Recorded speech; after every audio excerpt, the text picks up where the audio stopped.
Chamarajanagar medical college ಕೇಂದ್ರ ಪ್ರಯೋಗಾಲಯ ಖಾಸಗೀಕರಣ ಹಿಂಪಡೆಯಲು ಎಂಪಿ ನಾಗಣ್ಣಗೌಡ ಆಗ್ರಹ.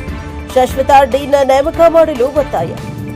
ಚಾಮರಾಜನಗರದ ಎಡಬೆಟ್ಟದಲ್ಲಿರುವ ಸರ್ಕಾರಿ ಮೆಡಿಕಲ್ ಕಾಲೇಜಿನ ಕೇಂದ್ರ ಪ್ರಯೋಗಾಲಯದ ನಿರ್ವಹಣೆಯನ್ನ ಖಾಸಗಿಯವರಿಗೆ ವಹಿಸುವುದು ಬೇಡ ಎಂದು ಸರ್ಕಾರಿ ಆಸ್ಪತ್ರೆ ಉಳಿಸಿ ಹೋರಾಟ ಸಮಿತಿಯ ರಾಜ್ಯ ಸಂಚಾಲಕ ಎಂಪಿ ನಾಗಣ್ಣಗೌಡ ಒತ್ತಾಯಿಸಿದ್ದಾರೆ. ನಗರದ ಜಿಲ್ಲಾ ಕಾರ್ಯನಿರತ ಪತ್ರಕರ್ತರ ಭವನದ ಕರೆದಿದ್ದ ಪತ್ರಿಕಾಗೋಷ್ಠಿಯಲ್ಲಿ ಅವರು ಮಾತನಾಡಿದರು. ಚಾಮರಾಜನಗರ ಸರ್ಕಾರಿ ಮೆಡಿಕಲ್ ಕಾಲೇಜು ಕೇಂದ್ರ ಪ್ರಯೋಗಾಲಯದ ನಿರ್ವಹಣೆಯನ್ನ ಖಾಸಗಿಯವರಿಗೆ ವಹಿಸಿರುವ ಕಾಲೇಜು ನಿರ್ದೇಶಕರ ಕ್ರಮ ಜನವಿರೋಧಿಯಾಗಿದ್ದು, ಇದು ಸಾರ್ವಜನಿಕರ ಜೇಬಿಗೆ ಕನ್ನ ಹಾಕುವ, ತಮ್ಮ ಜೇಬು ತುಂಬಿಸುವ ಕೆಲಸವಾಗಿದ್ದು, ಇದರ ಬಗ್ಗೆ ಸ್ಥಳೀಯ ಶಾಸಕರು, ಸಂಸದರು, ಜಿಲ್ಲಾಧಿಕಾರಿಗಳು ಗಮನ ಹರಿಸಿ ಸರ್ಕಾರದ ವ್ಯವಸ್ಥೆಯಲ್ಲಿ ಮುಂದುವರಿಸಬೇಕು. ಇಲ್ಲದಿದ್ದರೆ ಜಿಲ್ಲಾಡಳಿತ ಭವನದ ಮುಂಭಾಗದಲ್ಲಿ ಪ್ರತಿಭಟನೆ ನಡೆಸುವುದಾಗಿ ಎಚ್ಚರಿಸಿದ್ದಾರೆ. ಪತ್ರಿಕಾಗೋಷ್ಠಿಯಲ್ಲಿ ಸರ್ಕಾರಿ ಆಸ್ಪತ್ರೆ ಉಳಿಸಿ ಹೋರಾಟ ಸಮಿತಿಯ ಎಸ್ಕೆ ರಾಜುಗೌಡ, ರಾಜೇಂದ್ರ ಸಿಂಗ್ ಬಾಬು, ಕರ್ನಾಟಕ ರಾಷ್ಟ್ರ ಸಮಿತಿ ಪಕ್ಷದ ಜಿಲ್ಲಾಧ್ಯಕ್ಷ ಎಸ್ ಶಿವದೇವಪ್ಪ, ಎಸ್ ಸಿದ್ದಯ್ಯ, ಚಿನ್ನಸ್ವಾಮಿ, ಮಾದೇಶ ರೈತ ಸಂಘದ ಸಾಮೂಹಿಕ ನಾಯಕತ್ವದ ಮುಖಂಡ ಮಲ್ಲೇಶ, ಮಂಜು ಕೊತ್ತಲವಾಡಿ ಹಾಜರಿದ್ದರು. ಬ್ಯೂರೋ ರಿಪೋರ್ಟ್ ಹೊಮ್ಮ ನಂಜುಂಡ ನಾಯಕ ಎನ್ಕೆಎಸ್ ಟಿವಿ 4 ಚಾಮರಾಜನಗರ. ಸಾರ್ವಜನಿಕ ಆರೋಗ್ಯ ಅಂತಕ್ಕಂಥದ್ದು ಬಹಳ ಗಟ್ಟಿಗೊಳಿಸತಕ್ಕಂಥ ಅನಿವಾರ್ಯತೆ ಇಲ್ಲ. ಆರೋಗ್ಯ ಮತ್ತು ಶಿಕ್ಷಣ ಈ ಎರಡೂ ಕ್ಷೇತ್ರಗಳನ್ನು ಅತ್ಯಂತ ವೇಗವಾಗಿ ಖಾಸಗೀಕರಣ ಮಾಡಲಾಗ್ತಾ ಇದೆ. ಈ ಖಾಸಗೀಕರಣ ಮಾಡತಕ್ಕಂಥ ಪ್ರಕ್ರಿಯೆಯಲ್ಲಿ ಇವತ್ತು ಚಾಮರಾಜನಗರ ಮೆಡಿಕಲ್ ಕಾಲೇಜಿನಲ್ಲಿ ಏನು ರೋಗಿಗಳ ರೋಗ ಪರೀಕ್ಷೆ ನಿರ್ಣಯನ ಮಾಡ್ತಕ್ಕಂಥ ರಿಏಜೆಂಟ್ ಸಪ್ಲೈ ಮಾಡ್ತಕ್ಕಂಥ ವ್ಯವಸ್ಥೆಯನ್ನು ಇವತ್ತು ಚಾಮರಾಜನಗರ ಕಾಲೇಜಿನ ನಿರ್ದೇಶಕರು ಆ ಇಡೀ ಕೇಂದ್ರ ಪ್ರಯೋಗಾಲಯವನ್ನ ಒಂದು ಖಾಸಗಿ ಏಜೆನ್ಸಿಗೆ ಗುತ್ತಿಗೆ ಕೊಟ್ಟಿದ್ದಾರೆ. ಈ ಕೆಲಸ ಏನ್ ಮಾಡುತ್ತೆ, ಈ ಒಂದು ರೋಗ ಪತ್ತೆ ನಿರ್ಣಯ ಮಾಡತಕ್ಕಂಥ ಪ್ರಯೋಗಾಲಯ ಅಂತ ಹೇಳಿದ್ರೆ, ಇದುವರೆಗೆ ಏನಿತ್ತು ಸಿಸ್ಟಮ್ ನಮ್ಮ ಚಾಮರಾಜನಗರ ಹಾಸ್ಪಿಟಲ್ ಅಂತ ಹೇಳಿದ್ರೆ, ಸರ್ಕಾರದ ಕಡೆಯಿಂದಲೇ ಎಲ್ಲ ರೋಗಗಳನ್ನ ಪರೀಕ್ಷೆ ಮಾಡ್ತಕ್ಕಂಥದ್ದನ್ನ ಸರ್ಕಾರದ ಸಿಬ್ಬಂದಿಯ ಕೆಲಸ ಮಾಡ್ತಿದ್ರು. ಸರ್ಕಾರದಿಂದಲೇ ಈಗಾಗಲೇ ಯಂತ್ರಗಳನ್ನ ಕೊಡಲಾಗಿತ್ತು, ಬಿಲ್ಡಿಂಗ್ ಇತ್ತು, ಅದಕ್ಕೆ ಬೇಕಿರ್ತಕ್ಕಂಥ ಸಿಬ್ಬಂದಿ ಕೂಡ ಇದ್ರು. ಒಂದು ವರ್ಷಕ್ಕೆ ಸುಮಾರು 1.5 ಕೋಟಿ 1.25 ಕೋಟಿ ತನಕ ಖರ್ಚಾಗ್ತಿತ್ತು. ಯಾವುದೇ ಎಷ್ಟೇ ರೋಗಿಗಳು ಯಾವುದೇ ಪ್ರಮಾಣಕ್ಕೆ ಬಂದರೂ ಕೂಡ ಅವರ ರೋಗಗಳನ್ನ ಪರೀಕ್ಷೆ ಮಾಡಲಿಕ್ಕೆ ಬೇಕಿರ್ತಕ್ಕಂಥ ವ್ಯವಸ್ಥೆಗೆ ಒಂದು ವರ್ಷಕ್ಕೆ ಸುಮಾರು 1.25 ರಿಂದ 2 ಕೋಟಿ ಖರ್ಚಾಗ್ತಿತ್ತು. ಈಗ ನಮ್ಮ ಯಾರು ನಿರ್ದೇಶಕರಿದ್ದಾರೆ ಅಲ್ಲಿ ಮಂಜುನಾಥ್ ಅಂತ ಹೇಳಿ, ಇವ್ರೇನ್ ಮಾಡಿದ್ದಾರೆ, ಇಡೀ ಕೇಂದ್ರ ಪ್ರಯೋಗಾಲಯದ ನಿರ್ವಹಣೆಯನ್ನ ಒಂದು ಮ್ಯಾಕ್ಸಿಮಮ್ ಮೆಡಿಕಲ್ಸ್ ಅಂತ ಹೇಳಿ ಆ ಒಂದು ಏಜೆನ್ಸಿಗೆ ಗುತ್ತಿಗೆ ಕೊಟ್ಟಿದ್ದಾರೆ. ಪರಿಣಾಮ ಏನಾಗಿದೆ, ಇವತ್ತು ಆ ಏಜೆನ್ಸಿಯ ಒಂದು ತಿಂಗಳ ಬಿಲ್ಲು 35 ರಿಂದ 40 ಲಕ್ಷ 50 ಲಕ್ಷ ದಾಟಾಗಿದೆ. ಒಂದು ವರ್ಷಕ್ಕೆ 5 ರಿಂದ 6 ಕೋಟಿ ರೂಪಾಯಿ ಹೊರೆ ಬೀಳುತ್ತೆ ಮೆಡಿಕಲ್ ಕಾಲೇಜ್. ಇದುವರೆಗೆ ಏನು 3 ಕೋಟಿ ರೂಪಾಯಿ ಆಗ್ತಿದ್ದಂತ ಈ ಪರೀಕ್ಷೆಗಳಿದ್ವೋ, ಈ ಪರೀಕ್ಷೆ ರೋಗ ಪತ್ತೆ ನಿರ್ಣಯ ಪರೀಕ್ಷೆಗಳು ಇನ್ನು ಮುಂದೆ 6 ಕೋಟಿ ಆಗುತ್ತೆ. ಈ 6 ಕೋಟಿ ರೂಪಾಯಿನ ಯಾವ ರೀತಿ ಕಲೆಕ್ಟ್ ಮಾಡಬೇಕು ಅಂತಂದ್ರೆ, ಇವರು ಯಾರು ಜನಸಾಮಾನ್ಯರು ಬಡವರು ಸರ್ಕಾರಿ ಹಾಸ್ಪಿಟಲ್ ಬರ್ತಾರೋ ಅವ್ರ ಮೇಲೆ ದುಬಾರಿ ದರವನ್ನು ವಿಧಿಸಿ ಇವತ್ತು ಅವರಿಂದ ವಸೂಲು ಮಾಡ್ತಕ್ಕಂಥ ಕೆಲಸವನ್ನ ನಿರ್ದೇಶಕರು ಮಾಡ್ತಿದ್ದಾರೆ. ಇವತ್ತು ಹೆಸರಿಗಷ್ಟೇ ಇವತ್ತು ಮೆಡಿಕಲ್ ಕಾಲೇಜು ಸರ್ಕಾರಿ ಹಾಸ್ಪಿಟಲ್ ಆಗಿದೆ. ಇವತ್ತು ಅಲ್ಲಿರ್ತಕ್ಕಂಥ ಎಲ್ಲ ಸೇವೆಗಳನ್ನ ಖಾಸಗಿ ಸಂಸ್ಥೆಗಳಿಗೆ, ಖಾಸಗಿ ಏಜೆನ್ಸಿಗಳಿಗೆ ಕೊಡಲಾಗಿದೆ. ಇಷ್ಟು ಶರವೇಗದಲ್ಲಿ ಇವತ್ತು ಈಗ ಈ ಖಾಸಗೀಕರಣ ಮಾಡ್ತಕ್ಕಂಥ ಪ್ರಕ್ರಿಯೆ ಮಾಡಲಾಗ್ತದೆ. ಸರ್ಕಾರ ಎಲ್ಲೂ ಆದೇಶ ಮಾಡಿಲ್ಲ, ನೀವು ಇದನ್ನ ಖಾಸಗೀಕರಣ ಮಾಡಿ ಅಂತೇಳಿ ಯಾವುದೇ ನಿರ್ದೇಶನವನ್ನ ಕೊಟ್ಟಿಲ್ಲ.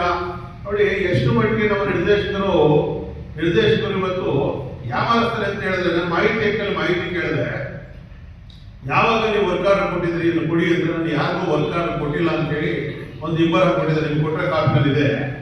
29/5/2025 ಒಂದು ಇಬ್ಬರ ಕೊಟ್ಟಿದ್ದಾರೆ, ನಾವು ಯಾರಿಗೂ ವರ್ಕ್ ಆರ್ಡರ್ ಕೊಟ್ಟಿಲ್ಲ ಅಂತ. ಅದೇ ದಿನ ವರ್ಕ್ ಆರ್ಡರ್ ಕೂಡ ಕೊಟ್ಟಿದ್ದಾರೆ. ಮತ್ತೆ ಮುಂದುವರೆದು ಅವ್ರು ಕೊಟ್ಟಿರ್ತಕ್ಕಂಥ ಇನ್ಫಾರ್ಮೇಶನ್ ಹೇಳ್ತಾರೆ, ಸರ್ಕಾರದ ವ್ಯಾಪ್ತಿ ಇರತಕ್ಕಂಥ ಯಂತ್ರಾಂಗಗಳು ತುಂಬಾ ಸುಸ್ಥಿತಿಲಿವೆ ಅಂತ ಹೇಳ್ತಾರೆ. ಸುಸ್ಥಿತಿಲಿ ಇದ್ದ ಮೇಲೆ ಖಾಸಗಿಯವರಿಗೆ ಕೊಡ್ತಕ್ಕಂಥ ವಸ್ತುತೆ ಇದಿಲ್ಲ. ಇದ್ರ ಉದ್ದೇಶ ಏನಪ್ಪಾ ಅಂತ ಹೇಳಿದ್ರೆ, ಗುತ್ತಿಗೆದಾರರು, ಏಜೆನ್ಸಿಗಳು ಮತ್ತೆ ನಿರ್ದೇಶಕರ ಜೇಬು ತುಂಬಿರ್ತಕ್ಕಂಥ ಕಾರ್ಯಕ್ರಮವಾಗಿ ಇವೆಲ್ಲವನ್ನು ಬಳಕೆ ಮಾಡ್ತಿದ್ದಾರೆ. ಮತ್ತೆ ಇಲ್ಲಿ ಮುಂದುವರೆದು ನಾವು ನೋಡ್ತೀವಿ, ಯಾಕಂದ್ರೆ ಈಗಾಗಲೇ ಬರ್ತಕ್ಕಂಥ ಹಾಸ್ಪಿಟಲ್ ಬರ್ತಕ್ಕಂಥ ಬಡವರು, ಕಾರ್ಮಿಕರು, ದಲಿತರು, ರೈತರು, ಈ ಸಾಮಾನ್ಯರು ಸರ್ಕಾರಿ ಚಿಕಿತ್ಸೆಗಳು ಗುಣಮಟ್ಟ ಚಿಕಿತ್ಸೆ ಸಿಗಬೇಕು ಅವರಿಗೆ. ಅದ್ರ ಬದಲಾಗಿ ಏನಾಗಿದೆ, ಅವರ ಜೇಬಿಗೆ ಹೊರೆಯನ್ನು ಹೊರತಕ್ಕಂಥ ಕೆಲಸವನ್ನ ಈ ರೀತಿಯಲ್ಲಿ ಖಾಸಗೀಕರಣದ ಮೂಲಕ ಮಾಡಲಾಗ್ತಾ ಇದೆ. ನಾವು ಸರ್ಕಾರಿ ಆಸ್ಪತ್ರೆ ಉಳಿಸಿ ಹೋರಾಟ ಸಮಿತಿ ಈ ವಿಚಾರದಲ್ಲಿ ನಾನು ಜಿಲ್ಲಾಧಿಕಾರಿಗಳಿಗೆ ಆಗ್ರಹಿಸ್ತೀನಿ. ಆರೋಗ್ಯ ರಕ್ಷಣಾ ಸಮಿತಿಗೆ ಜಿಲ್ಲಾಧಿಕಾರಿಗಳೇ ಅಧ್ಯಕ್ಷರಿದ್ದಾರೆ. ಆರೋಗ್ಯ ರಕ್ಷಣಾ ಸಮಿತಿಗೆ ಜಿಲ್ಲಾಧಿಕಾರಿಗಳ ಅಧ್ಯಕ್ಷರಾಗಿದ್ದರಿಂದ ಜಿಲ್ಲಾಧಿಕಾರಿಗಳು ಮಧ್ಯಪ್ರವೇಶ ಮಾಡಬೇಕು. ಈಗಾಗಲೇ ಈ ನಿರ್ದೇಶಕರ ಮೇಲೆ ತುಂಬಾ ಅಲಿಗೇಷನ್ಸ್ ಕೂಡ ಇದೆ. ಅವ್ರು ಯಾವ್ದೋ ಅವರ ಮಿಸಸ್ ಹೆಸರಲ್ಲಿ ಬೇನಾಮಿ ಏಜೆನ್ಸಿ ಮಾಡ್ಕೊಂಡು ಅದರಲ್ಲಿ ಬೇನಾಮಿಯಾಗಿ ಏನೋ ಒಂದಷ್ಟು ನಡೆಸಿದ್ದಾರೆ ಅಂತ ಹೇಳಿ ತನಿಖಾ ಸಮಿತಿ ಕೂಡ ರಚನೆ ಮಾಡಿದ್ದಾರೆ. ಅಂತ ವೇಳೆಯಲ್ಲಿ ನಿರ್ದೇಶಕರು, ಮೆಡಿಕಲ್ ಕಾಲೇಜು ಚಾಮರಾಜನಗರ ನಿರ್ದೇಶಕರು ಈ ತರ ಒಂದು ಖಾಸಗೀಕರಣ ಮಾಡ್ತಕ್ಕಂಥ ಏನ್ ಪ್ರಯತ್ನ ಇದೆಯೋ ಇದು ನಿಲ್ಲಿಸಬೇಕು. ಜಿಲ್ಲಾಧಿಕಾರಿಗಳ ಮಧ್ಯಪ್ರವೇಶ ಮಾಡಿ ಈ ಆದೇಶವನ್ನು ವಾಪಸ್ ಮಾಡೋದಕ್ಕೆ ಏನ್ ಬೇಕು, ಈ ಒಪ್ಪಂದವನ್ನು ರದ್ದುಪಡಿಸಕ್ಕೆ ಏನ್ ಬೇಕು ಆ ಕೆಲಸವನ್ನು ಮಾಡಬೇಕು. ಮತ್ತೆ ಇಲ್ಲಿ ಚಾಮರಾಜನಗರದಲ್ಲಿರ್ತಕ್ಕಂಥ ಶಾಸಕರು ಯಾರು ಪುಟ್ಟರಂಗಶೆಟ್ಟಿ ಇರ್ಬೋದು, ಉಸ್ತುವಾರಿ ಸಚಿವರಾಗಿರ್ತಕ್ಕಂಥ ವೆಂಕಟೇಶ್ ಅವರು ಇರ್ಬೋದು, ಈ ತರ ಒಂದು ನಿರ್ಣಯವನ್ನ ಮಾಡ್ಲಿಕ್ಕೆ ಅವಕಾಶ ಕೊಡಬಾರದು. ಯಾಕಂದ್ರೆ ಈ ರೀತಿ ಮಾಡಿದ್ರೆ ಎಲ್ಲಿಂದ ದುಡ್ಡಿಯವರು ಮತ್ತೆ ಜನರ ಕೈ ಹಾಕ್ತಾರೆ. ಇವತ್ತು OPD ಚೀಟಿ ಒಂದು ಕಾಲಕ್ಕೆ ಫ್ರೀ ಇತ್ತು, ಹೊರವೈಗಳ ಚೀಟಿ ಫ್ರೀ ಇತ್ತು, 8 ಆಣಿ ಆಯಿತು, 1 ರೂಪಾಯಿ ಇತ್ತು, 5 ರೂಪಾಯಿ ಇತ್ತು, 10 ರೂಪಾಯಿ ಇತ್ತು, 20 ರೂಪಾಯಿ ಆಗಿದೆ. ಇಲ್ಲಿ ನಿಮ್ಮಲ್ಲಿ 10 ರೂಪಾಯಿ ಇದೆ, ಕೆಲವು ಕಡೆ ಎಲ್ಲ 20 ರೂಪಾಯಿ ಮಾಡಿದ್ದಾರೆ. ಅಂದ್ರೆ ಹೊರಗಡೆ ಬರಬೇಕು ಅಂದ್ರೆ ದುಡ್ಡು ಕೊಟ್ಟು ಬರ್ಬೇಕಂತ ಪ್ರಸಂಗ ಬಂದಿದೆ. ಇವತ್ತು ಸರ್ಕಾರಿ ಆಸ್ಪತ್ರೆ ಅಂತಕ್ಕಂಥದ್ದು ಗುಣಾತ್ಮಕವಾಗಿ 100% ಫ್ರೀ ಇರಬೇಕು, 100% ಫ್ರೀ ಇರಬೇಕು.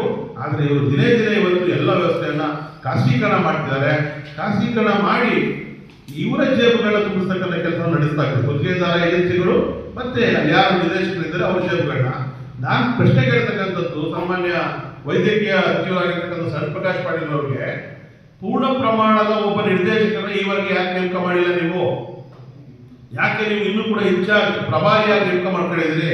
ಈ ರೀತಿ ಅಕ್ರಮ ಮಾಡಲಿಕ್ಕೋಸ್ಕರ ಇಟ್ಕೊಂಡಿದ್ದಾರೆ ನೀವು ಸರ್ ಪ್ರಕಾಶ್ ಪಾಟೀಲ್ ಅವರೇ. ದಯಮಾಡಿ ಹೇಳ್ತೀವಿ, ಕರ್ನಾಟಕದ ಎಲ್ಲ ಮೆಡಿಕಲ್ ಕಾಲೇಜುಗಳಿಗೂ ಅರ್ಹತೆ ಇರ್ತಕ್ಕಂಥ ಪೂರ್ಣ ಪ್ರಮಾಣದ ನಿರ್ದೇಶಕರುಗಳನ್ನ ಡೀನ್ಗಳಾಗಿ ನೇಮಕ ಮಾಡಿ. ನೀವು ಈ ರೀತಿಯಲ್ಲಿ ಇನ್ಚಾರ್ಜ್ ಇಟ್ಕೊಂಡ್ರೆ ನೀವು ಈ ರೀತಿಯ ಒಂದು ತಪ್ಪು ನಿರ್ಧಾರಗಳನ್ನ ಮತ್ತು ಹಣಕಾಸು ಹೊರೆಯನ್ನು ಹೊರಿಸಲಿಕ್ಕಾಗಿ ಕೇಳಬೇಕಾಗ್ತದೆ. ಹಾಗಾಗಿ ನಾವು ಇವತ್ತು ಈ ಪತ್ರಿಕಾಗೋಷ್ಠಿಯ ಮೂಲಕ ನಾವು ಸರ್ಕಾರವನ್ನು ಒತ್ತಾಯಿಸ್ತೀವಿ. ಯಾವುದೇ ಕಾರಣಕ್ಕೂ ಆರೋಗ್ಯ ವ್ಯವಸ್ಥೆಯನ್ನು ಖಾಸಗೀಕರಣ ಮಾಡಲಿಕ್ಕೆ ನಾವು ಸರ್ಕಾರಿ ಆಸ್ಪತ್ರೆ ಉಳಿಸಿ ಹೋರಾಟ ಸಮಿತಿ ಅವಕಾಶ ಕೊಡಲ್ಲ. ಈ ರಾಜ್ಯದ ಎಲ್ಲ ಜಿಲ್ಲೆಗಳಲ್ಲೂ ಕೂಡ ಇದ್ರ ಬಗ್ಗೆ ನಾವು ಧ್ವನಿ ಎತ್ತೀವಿ. ವಿಶೇಷವಾಗಿ ಚಾಮರಾಜನಗರದ ಜನಪ್ರತಿನಿಧಿಗಳು ಇದ್ರ ಬಗ್ಗೆ ಮಾತಾಡಬೇಕು. ಇಲ್ಲ ಅಂತ ಹೇಳಿದ್ರೆ ಇದರ ಹೊರೆಯನ್ನು ಹೊರತಕ್ಕಂಥದ್ದು ನಮ್ಮ ಚಾಮರಾಜನಗರ ಜಿಲ್ಲೆ ಜನಸಾಮಾನ್ಯರಾಗಿರ್ತಾರೆ. ಹಾಗಾಗಿ ಅದು ಮಧ್ಯಪ್ರವೇಶ ಮಾಡಬೇಕು ಅಂತ ನಾನು ಕೇಳ್ಕೊಳ್ತೀನಿ. ಇನ್ನು ಕೆಲವು ಏನು ಇವತ್ತು ಚಾಮರಾಜನಗರ ಮೆಡಿಕಲ್ ಕಾಲೇಜಿನಲ್ಲಿ ರೋಗ ಪತ್ತೆ ನಿರ್ಣಯ ಮಾಡ್ತಕ್ಕಂಥ ಪ್ರಯೋಗಾಲಯಗಳನ್ನು ಖಾಸಗಿಯವರಿಗೆ ವಹಿಸ್ತಕ್ಕಂಥ ಒಂದು ನಷ್ಟದ ಕೆಲಸವನ್ನು, ಖಾಸಗೀಕರಣ ಮಾಡ್ತಕ್ಕಂಥ ಕೆಲಸವನ್ನು ಇವತ್ತು ಅಲ್ಲಿ ನಿರ್ದೇಶಕರು ಮಾಡಿದ್ದಾರೆ. ಮುಖ್ಯವಾಗಿ ಸರ್ಕಾರಿ ಹಾಸ್ಪಿಟ್ಲ್ಗಳು ಸರ್ಕಾರದ ಉತ್ತಮವಾದ ಗುಣಮಟ್ಟದ ಸೇವೆಯನ್ನು ಕೊಡಬೇಕು, ಗುಣಮಟ್ಟದ ಆರೋಗ್ಯದ ವ್ಯವಸ್ಥೆಯನ್ನು ಒದಗಿಸಬೇಕಾಗಿತ್ತು. ಆದರೆ ಇವತ್ತು ಆರೋಗ್ಯ ವ್ಯವಸ್ಥೆಯನ್ನು ಇವತ್ತು ಖಾಸಗಿಯವರಿಗೆ ಅಡ ಇಡ್ತಕ್ಕಂಥ ಕೆಲಸವನ್ನು ಇಲ್ಲಿ ನಿರ್ದೇಶಕರು ಮಾಡ್ತಿದ್ದಾರೆ. ಹಾಗಾಗಿ ನಾವು ಇವತ್ತು ಸನ್ಮಾನ್ಯ ಜಿಲ್ಲಾಧಿಕಾರಿಗಳನ್ನ ಭೇಟಿ ಮಾಡಿ ಏನು ಚಾಮರಾಜನಗರ ಮೆಡಿಕಲ್ ಕಾಲೇಜಿನಲ್ಲಿ ಆಗಿರ್ತಕ್ಕಂಥ ಒಂದು ಅಕ್ರಮ ಇದೆಯಲ್ಲ, ಇವತ್ತು ಏಜೆನ್ಸಿಗಳಿಗೆ ಅನುಕೂಲ ಮಾಡಿಕೊಡೋಕ್ಕೋಸ್ಕರ ಇವತ್ತು ಅಲ್ಲಿ ಇರತಕ್ಕಂಥ ಕೇಂದ್ರ ಪ್ರಯೋಗಾಲಯವನ್ನು ಖಾಸಗಿಯವರಿಗೆ ವಹಿಸಿದ್ದಾರೆ. ಇದರಿಂದ ಸಾಮಾನ್ಯ ಜನ ಇವತ್ತು ಸರ್ಕಾರಿ ಹಾಸ್ಪಿಟಲ್ ಬರ್ತಕ್ಕಂಥ ಬಡವರು, ದಲಿತರು, ರೈತರು, ಕಾರ್ಮಿಕರುಗಳಿಗೆ ಹೆಚ್ಚಿನ ಹೊರೆಯನ್ನು ಹೊರಿಸ್ತಕ್ಕಂಥ ಕೆಲಸ ಆಗ್ತಾರೆ. ಈ ನಿಟ್ಟಲ್ಲಿ ಈ ಕೂಡಲೇ ಏನು ಮೆಡಿಕಲ್ಸ್ ಅಂತೇಳಿ, ಮ್ಯಾಕ್ಸಿಮಮ್ ಮೆಡಿಕಲ್ಸ್ ಅಂತೇಳಿ ಒಂದು ಖಾಸಗಿ ಕಂಪನಿಗೆ ಕೊಟ್ಟಿದ್ದಾರೆ ಪ್ರಯೋಗಾಲಯದ ನಿರ್ವಹಣೆಯನ್ನು ವಾಪಸ್ ಪಡ್ಕೊಳ್ಬೇಕು ಅಂತೇಳಿ ಇವತ್ತು ಚಾಮರಾಜನಗರ ಜಿಲ್ಲಾಧಿಕಾರಿಗಳಿಗೆ ಮನವಿ ಕೊಟ್ಟಿದ್ದೀವಿ.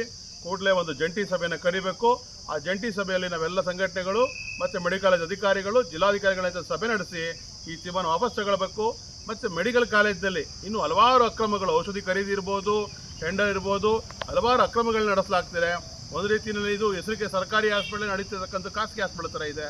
ಇದನ್ನು ಬದಲಾಯಿಸಬೇಕು ಅಂತೇಳಿ ಈಗಾಗಲೇ ನಾವೆಲ್ಲ ಸಂಘಟನೆಗಳು, ಕರ್ನಾಟಕ ರಾಷ್ಟ್ರ ಸಮಿತಿ ಪಕ್ಷ, ಕರ್ನಾಟಕ ಸೇವಕರ ಸಂಘಟನೆ, ಸರ್ಕಾರಿ ಆಸ್ಪತ್ರೆ ಉಳಿಸಿ ಹೋರಾಟ ಸಮಿತಿ ಮತ್ತು ಕರ್ನಾಟಕ ರಾಜ್ಯ ರೈತ ಸಂಘ ಎಲ್ಲ ಸಂಘಟನೆಗಳು ಒಟ್ಟುಗೂಡಿ ಹೋರಾಟವನ್ನು ಮಾಡ್ತಿದ್ದೀವಿ. ಕೂಡಲೇ ಜಿಲ್ಲಾಧಿಕಾರಿಗಳು ಒಂದು ಜಂಟಿ ಸಭೆಯನ್ನು ಕರಿಬೇಕು ಅಂತೇಳಿ ನಾವು ಆಗ್ರಹಿಸ್ತಾ ಇದ್ದೀವಿ. ಒಂದು ವೇಳೆ ಕ್ರಮಗಳು ಏನು ಮಾಡ್ತೀರಿ? ಖಂಡಿತವಾಗಿ ಜಿಲ್ಲಾಧಿಕಾರಿಗಳಿನ ಮುಂದಿನ 15 ದಿನದಲ್ಲಿ ಈ ಕುರಿತು ಒಂದು ಸ್ಪಷ್ಟವಾದ ನಿರ್ಧಾರವನ್ನು ಪ್ರಕಟ ಮಾಡಿ ಸಭೆಯನ್ನು ಮಾಡಲಿಲ್ಲ ಅಂತ ಹೇಳಿದ್ರೆ ಚಾಮರಾಜನಗರ ಜಿಲ್ಲೆ ಇರತಕ್ಕಂಥ ಎಲ್ಲ ಜನಪರ ಮತ್ತು ರೈತಪರ ಸಂಘಟನೆಗಳು, ಕನ್ನಡ ಪರ ಸಂಘಟನೆಗಳು ಒಟ್ಟುಗೂಡಿ ನಾವು ಜಿಲ್ಲಾಧಿಕಾರಿಗಳ ಕಚೇರಿ ಮುಂದೆ ಪ್ರತಿಭಟನೆ ಮಾಡಬೇಕಾಗತ್ತೆ ಅಂತೇಳಿ ಎಚ್ಚರಿಕೆ ಕೊಡಲಿಕ್ಕೆ ಬಯಸ್ತೇವೆ.